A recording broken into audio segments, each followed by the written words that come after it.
Bienvenue à toi. Je poursuis mon exploration du tarot du nouveau départ. J'étais parti étape par étape à découvrir ce jeu euh, sans regarder le livret.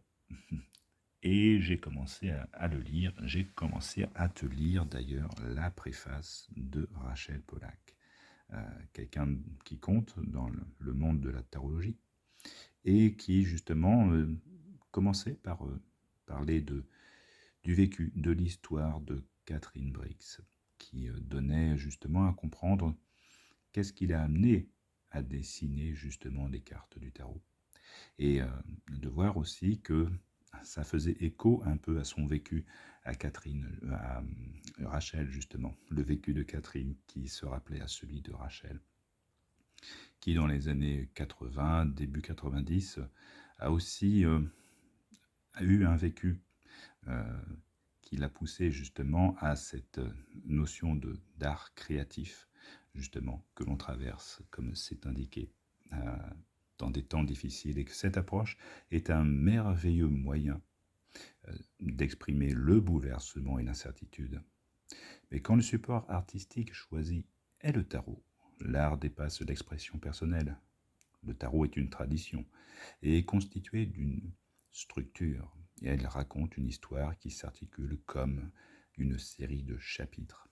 Et ça donne aussi justement un volet intéressant de comment Catherine a constitué justement ces images dans le cadre justement d'une structure.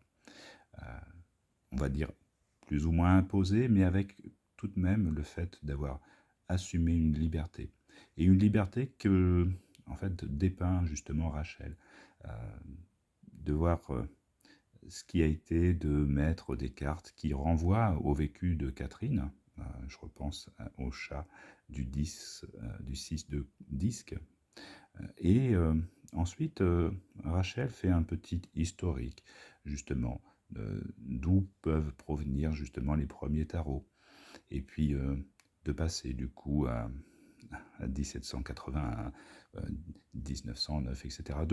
De brosser, je dirais, dans un historique qui est toujours un petit peu à l'anglo-saxonne, mais qui donne en tout cas à comprendre justement la structure du tarot dont s'inspire aussi un peu Catherine, des tarots de Rider-Waite-Smith et du tarot Thoth, dont on aura sans doute, semble-t-il, des images à retrouver.